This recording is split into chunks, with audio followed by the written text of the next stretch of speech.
Hi, in this video we'll talk about a couple of examples of taking the derivative of an inverse trigonometric function.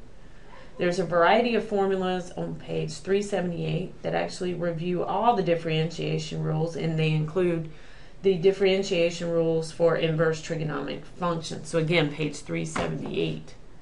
But in this video I'll do two examples. Okay, in the first one we're trying to find the derivative of f of t equals the arcsine of t squared.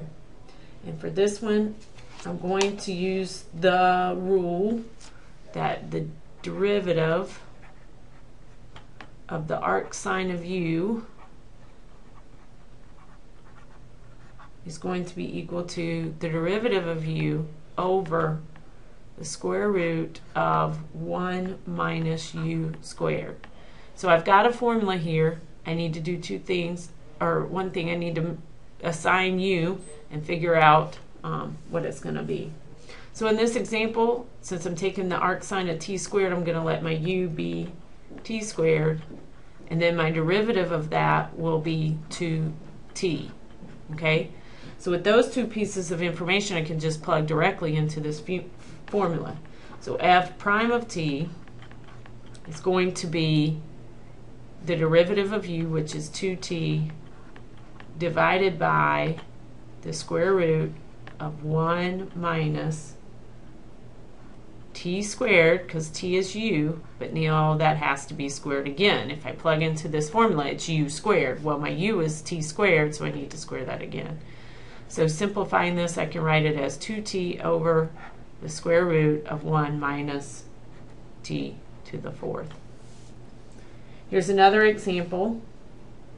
And again, I'm going to use the arcsine formula, but keep in mind there's other formulas for arctangent, arccosine, arcsecant, arccosecant.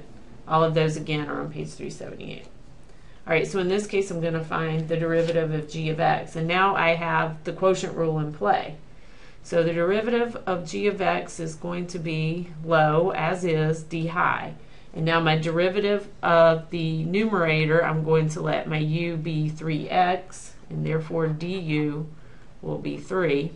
Okay, so I'm going to end up with the derivative of u, which is 3, okay, divided by the square root of 1 minus u squared. So 3x squared is going to be 9x squared.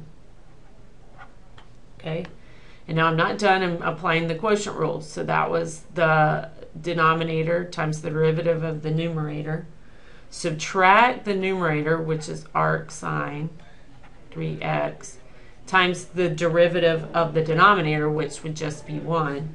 And now all that is going to be divided by x squared. And now I can do some simplification here by multiplying every single term by the square root of 1 minus 9x squared. And all that will do is get my fraction out of here.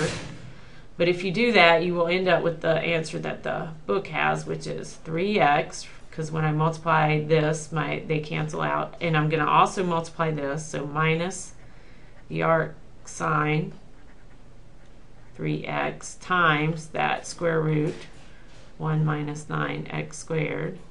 Okay, divided by, and now I had my x squared down here to begin with, and now I've multiplied by this square root 1 minus 9x squared.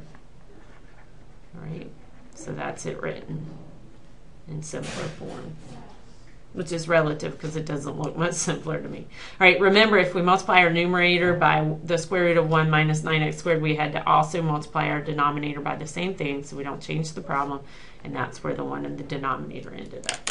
Those are two examples. If you have problems with other examples in your homework, please just shoot me an email, and I'll be happy to work some additional examples for you.